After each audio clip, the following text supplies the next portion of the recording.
জুনায়েদ আহমেদ পলক, সাবেক মন্ত্রী এবং কি সাবেক স্বরাষ্ট্র সচিব জাহাঙ্গীর আলম, ওনাদেরকে আজকে তুলে নিয়ে আসা হয় নতুন দুইটা মামলা। আপনারা জানেন এই জুনায়েদ আহমেদ পলক তিনি সরাসরি ইন্টারনেট বন্ধের মাধ্যমে এবং কি ইন্টারনেট এবং কি বিভিন্ন সংযোগের মাধ্যমে উনি এই যে এই গণহত্যাকে উনি সহযোগিতা করেছেন এবং কি উনি ফ্রন্টে থেকে নেতৃত্ব দিয়েছেন। তিনি আজকে কোর্টে দেখলাম ভালোই তো রং তামাশা করে উনি কোর্টে আসছেন এবং কি অনেক হাসির রস ছিল। যাই হোক, ওনার এবং কি সচিব জাহাঙ্গীর উনি নিজ খুবই দেখি মানে কোনো কিছুই ঘটনায় এমনটা ওনারা বান করেছেন।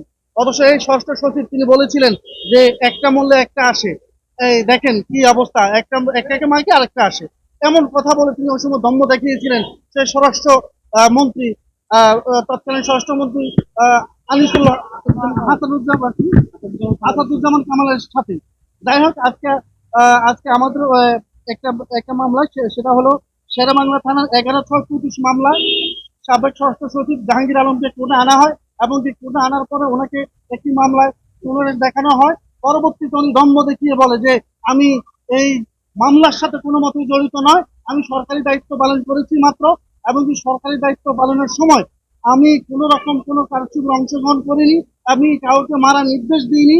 আমার বিরুদ্ধে যদি কোনো রকম এলিগেশন থাকে, যদি তদন্ত কর্মকর্তা কোনো রকম বিন্দু মাত্র কোনো সাক্ষী পেয়ে থাকে এবং কেউ যদি পার্সোনালি এসে আমার বিরুদ্ধে কোনো সাক্ষ্য দিয়ে থাকে, তাহলে আমাকে ফাঁসি দেন বা সাজা দেন, যেটাই দিন আমি মাথা পেতে নিব। কিন্তু আমাকে অন্য অন্য যে কথা বলতে আছে, আমি ভোট কারচুপি করার মাধ্যমে হেল্প করেছি, সহযোগিতা করেছি এবং কি বৈষম্যবিরোধী আন্দোলন নিহত যারা বা আহত যারা হয়েছে তাদেরকে মারার জন্য আমি পুলিশকে নির্দেশ দিয়েছি বা আদার্স কোনো বাহিনীকে নির্দেশ দিয়েছি, এই এলিগেশন আমার বিরুদ্ধে যায় না।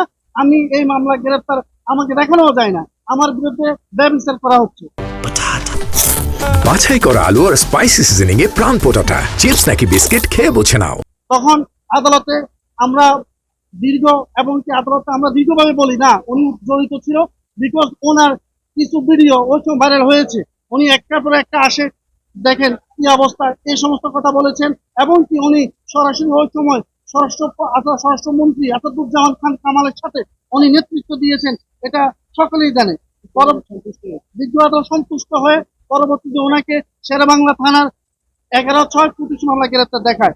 জুনায়েদ আহমেদ, সাবেক আইসিটি মন্ত্রী জুনায়েদ আহমেদ ফলক, ওনাকে ওনাকে কাপ্তান থানার 1/4/25 মামলায় গ্রেপ্তার দেখানো হয়। ভিকটিম, এই মামলার ভিকটিম, তিনি চারটি গুলি খায়, একটি তিনি পাঁজরে খায় আর তিনটি গুলি ওনার পেটে যায়। তিনি বহু কষ্টে পরবর্তীতে অনেক যুদ্ধ করে আশেপাশে যারা ছিল ওনার সাথে আন্দোলনরত, তারা তাকে হসপিটাল নেওয়ার পরে তিনি ওখানে গিয়েও তিনি ট্রিটমেন্টের অভাব ছিল, ট্রিটমেন্ট ভালোভাবে করতে পারেননি। পরবর্তীতে উনি আরেকটি হসপিটালে যায়, হসপিটালে গিয়ে উনি ট্রিটমেন্ট হয়ে উনি সুস্থ হওয়ার পরে উনি মামলাটি দায়ের করে। এই মামলা জুনায়েদ আহমেদ ফলক তিনিও দেখলাম যখন মামলার গ্রেপ্তার পুরো মুহূর্তে তিনার আইনজীবী তিনি এবং কি একাধিক আইনজীবীর সাথে তিনি বেশ হাস্যরস ছিল।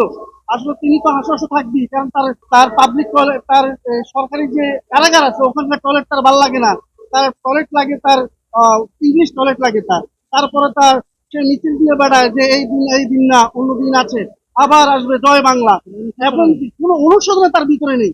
সেই রবজনী কাইডিং দিয়ে পরে আসে, মাঝে মধ্যে দেখি তার সবসময় চেঞ্জ করে এবং নতুন নতুন জামা কাপড় পরে আসে। আমার বোধ গম্যনে উনি কি জামাই আদর ওখানে কিভাবে আসে। যাই হোক, এই সমস্ত খুনের কাণ্ডারি হাজার হাজার বৈষম্যবিরোধী আন্দোলনে বা ছাত্রদেরকে মেরেছেন, বিএনপির কর্মীদেরকে মেরেছেন এবং কি অন্যান্য যারা দল করে তাদেরকে মেরেছেন, হাজার হাজার বিএনপি কর্মী গুম করেছেন। 2023 সালের নির্বাচন থেকে শুরু করে 17টি বছর আদালতে আপিল দিয়েছে, ওনাকে গ্রেপ্তার আদেশ দিয়েছে আদালত। আদালত এই মর্মে সন্তুষ্ট হয় যে উনি প্রত্যক্ষ এবং পরোক্ষভাবে উক্ত খুনে ইন্ধন দিয়েছেন এবং জড়িত ছিলেন, যেহেতু উনি ফ্যাসিস্ট সরকারের প্রেতাত্মা ছিলেন এবং কি ওনার নির্দেশে উনি ইন্টারনেট বন্ধ করে যাতে খবরাখবর না ছড়ায় ওই কাজে উনি সাহায্য করেছেন এবং কি ওনার গাম্ভীর্য থেকে বুঝাই যায় উনি যদি আবার বের হয় মনে হয় আবার অমুক কাণ্ড করতে পারে তিনি ক্ষমতার জন্য।